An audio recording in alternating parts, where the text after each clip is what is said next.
যতই ভাবি তাড়াতাড়ি রান্না শেষ করে মোবাইল ধরবো, কিন্তু না, মোবাইলটা হাতে নিলে কিন্তু কোনো কাজই হয় না। সো এভরিওয়ান, আসসালামু আলাইকুম। আপনারা সবাই কেমন আছেন? আমি তো আপনাদের দোয়া ভালোবাসা অনেক ভালো আছি। তো রাত থেকে ভিডিওটা শুরু করছি। রাত্রে এই তো পাস্তা আর ডিম সেদ্ধ করে নিছি। এটা হাঁসের ডিম, গ্রাম থেকে শাশুড়ি পাঠাইছিল। তো ফ্রিজ থেকে তাড়াতাড়ি বের করার কারণে কিন্তু এরকমের ছিলকাগুলো উঠে গেছে। তো কেউ কিছু মনে করেন না। তো এই তো ডিমটা খেয়ে তারপরে আমরা রাতে খাবারটাও আমি কিছুটা ভাত খেয়ে নিছি, কারণ আমার কাছে কেন জানি আমি ভাত পাগল, ভাত ছাড়া কিছুই বুঝি না। এই জন্য কিন্তু আমি অনেকটা মোটাও হয়ে যাচ্ছি। তো এই তো ভাতটা খেয়ে তারপর আর কোনো শ্যুট করা হয় না, এটা রাত্রের খাবার ছিল। তো এই তো সকালবেলা মেয়ের টিফিনের জন্য যেই পাস্তাটা রাত্রে সেদ্ধ করছিলাম, ওই টিফিনটাই এই যে সকালে বানিয়ে মেয়েকে দিয়ে আসছি। মেয়েকে মাদ্রাসায় নিয়ে গেছি আর ওর টিফিনটাও সাথে দিয়ে দিছি। তো কিছুটা পাস্তা ছিল, ওইটা ছেলেই তো ঘুম থেকে উঠে তারপর খাচ্ছে। তো ভাবছি সকালবেলা উঠে সব কাজ শেষ করে তারপরে মোবাইলটা ধরবো না। আমি এসেই তো ভাবছি যে সবজি বা কোটাকাটি করা থাকলে রান্না করতে কিন্তু বেশিটা সময় লাগে না। তো এই জন্য কিন্তু সকালবেলায় আমি করলাটা কেটে নিছি, বা পেঁয়াজ মরিচ যা আছে সব কেটে নেব। তো আমার ধারণা ভুল ছিল, তো আমি ওদিক দিয়ে কিন্তু ডাল বসিয়ে তারপর করলাটা কেটে নিছিলাম। তাও কিন্তু আমার অনেক সময় লেগে গেছে, কারণ করলাটা কেটেই আমি মোবাইল ধরছিলাম। তো কিছু করার নাই, মোবাইল ধরলে যে কোথা থেকে টাইমটা চলে যায় সেটাই জানি না। তো এই তো আমি পাতলা পাতলা করে করলাটা কেটে নিছি, কিন্তু পাতলা পাতলা করে করলাটা কাটলে করলাটা সবুজ থাকে, আলুটা কিছু কম দিলে ভালো লাগে। কিন্তু আমার এখানে 2টা আলু নিছি, তা দেখি যে বেশি হয়ে গেছে। আমার কাছে করলার ভিতর বেশি আলু দিলে মজা লাগে না, কিন্তু কাটতে কাটতে বেশি কেটে ফেললাম, কী আর করার। তো এই তো করলাটা আমি ধুয়ে নিছি। তো এদিকে আমি ডাল বসিয়ে তারপরে সবজিগুলো কাটছিলাম। তো এখানে ডাল বাগার দিয়ে নিচ্ছি। এখানে রসুন আর পেঁয়াজ দিয়েই বাগার দিই আমি সব সময় ডাল। তো এই তো আমার ডালটা মানে বাগার দিয়ে দিচ্ছি।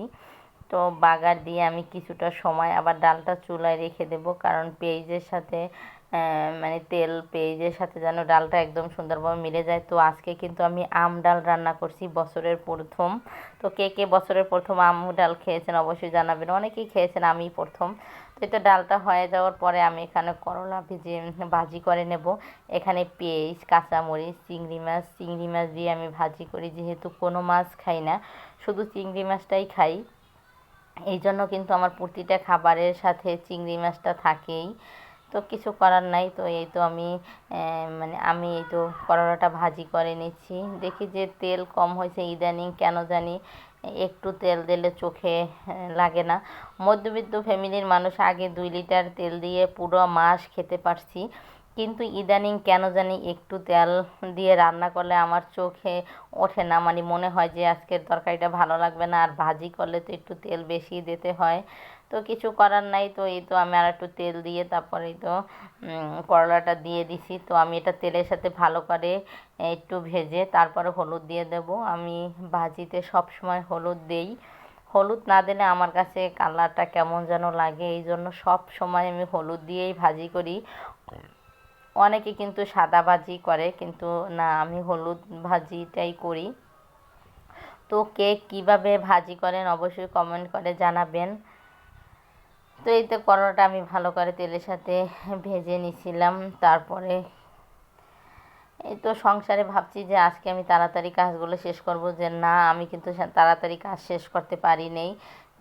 তো এই করলাটা বসিয়ে তারপরে কিন্তু আমি কিছুটা শাকও কেটে নেব, শাশুড়ি গ্রাম থেকে যে শাকগুলো দিছিল।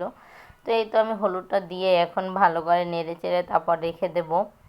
তো এতে করে কিন্তু করলাটা আমি ঢাকবো না, ঢাকলে কিন্তু কালারটা চেঞ্জ হয়ে যায়। এই জন্য আমি কোনো সময় ভাজি করলে ঢেকে দিই না, ঢাকলে কিন্তু কালারটা একদমই নষ্ট হয়ে যায়। তো যে কোনো ভাজি সবুজ সবুজ থাকলে কিন্তু মজা লাগে, শাক বলেন, করলা বলেন, ভেন্ডি বলেন। তো আমি এই পর্যায়ে এসে লবণ দিয়ে দিছি, কারণ প্রথম লবণ দিলেও কিন্তু করলা ভাজিটা একদম হয়ে যায়, বলে যে কালারটা ডিসকালার হয়ে যায়। তো কে কীভাবে রান্না করেন কমেন্ট করে কিন্তু জানাতে পারেন আমাকে, আমিও আপনাদের মতো করে রান্না করতে পারি। তো এই তো দেখেন আমার ঘরের অবস্থা, এর ফাঁকে কিন্তু আমি করলাটা রান্না করার ফাঁকে ফাঁকে শাকও কেটে নিছি। তো তো এই তো আমার শাক কাটা শেষে এখন এটা আমি ফ্রোজেন করি। এইটা কিন্তু আমি অনেক আগ থেকেই করি। আমার মা যখন গ্রাম থেকে অনেক শাক নিয়ে আসে তখন কিন্তু এত শাক খাওয়া হয় না, তখন আমি এভাবে হেঁচি শাকটা এভাবেই রেখে দিই। আর কলই শাকটা কিন্তু আমি একটু ভাপ দিয়ে রেখেছিলাম, অনেকে দেখছেন কয়েকদিন আগে ভিডিও শেয়ার করছিলাম। তো আমি এভাবে কিন্তু ফ্রিজে রেখে দেবো, যখন ভালো লাগবে তখনই কিন্তু বের করে তারপর খাবো। তো কে কে এভাবে ফ্রোজেন করেন অবশ্যই জানাবেন। তো এই তো আমি শাকটা ফ্রোজেন করে তারপর আবার করলাটা একটু নেড়ে চেড়ে দিচ্ছি। আজকে ঘরের অবস্থা খুবই খারাপ, কিন্তু অনেক লেটও হয়ে গেছে, মোবাইল টিপতে টিপতে মেয়ে আসার সময় হয়ে গেছে। মেয়ে কিন্তু আসলে তাড়াতাড়ি গোসল করে খাওয়াই দিতে হবে, কারণ একটা চুলা সব কিছু মিলিয়ে রান্না করতে অনেক কষ্ট হয়ে যায়। তো দেখেন ঘরের কি অবস্থা, আমার এখনও শুধু আমি 2টা রান্না করছি, তাই আমার অনেক লেট, কারণ মোবাইলটা ধরলেই আমার এমন লেট হয়ে যায়। তো কিছু করার নেই, তো ঘরের অবস্থা খুবই খারাপ ছিল।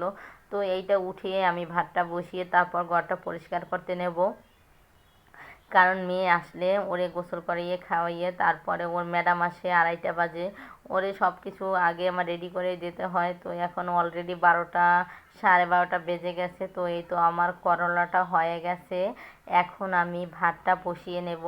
তো এই তো কিন্তু এক হাতে ক্যামেরা আর এক হাতে এই যে চাল ধুয়ে তারপর বসিয়ে দিছি। আমি যেহেতু একবেলাই রান্না করি এই জন্য একটু বড় পাতিলেই দিই। তো এই তোমার ভাজিটা কিন্তু দেখেন সবুজ সবুজই কিন্তু আছে, কেমন হয়েছে অবশ্যই জানাবেন কমেন্ট করে। তো আপনারা যদি আমার ভিডিওটা, তো এখানে দেখেন ডাল আর করলা ভাজি ভাজি করে নিছি। তো আমার ভিডিওটা যদি আপনারা ফেসবুক থেকে দেখেন অবশ্যই লাইক কমেন্ট শেয়ার করবেন যদি ভালো লাগে, আর যদি ইউটিউব থেকে দেখেন অবশ্যই আমার চ্যানেলটা সাবস্ক্রাইব করে আমার পাশে থাকবেন প্লিজ। আপনাদের সাহায্য ছাড়া কিন্তু আগানো সম্ভব না। যদি ভালো লাগে তো Oh my অবশ্যই লাইক God. Subscribe Stop. করবেন প্লিজ। তো কার কাছে কেমন লাগে আমার ভিডিও অবশ্যই কমেন্ট করে জানাবেন। তো এই তো দুপুরে আমি খাবার খেয়ে নিয়েছিলাম, একটু কালকের মুরগির মাংস ছিল আর করলা ভাজি আর ডাল দিয়ে আম, এটাই আজকে দুপুরের খাবার ছিল। আমার বাচ্চাদের ওই রকমের ডিমান্ড নাই যে এটা দিয়ে খাবো না ওটা দিয়ে খাবো না, আল্লাহর কাছে শুকরিয়া ওরা শুধু ডাল দিয়েও খেতে পারে। তো আজকের ভিডিওটা এই পর্যন্তই। আল্লাহ হাফেজ, সবাই ভালো থাকবেন।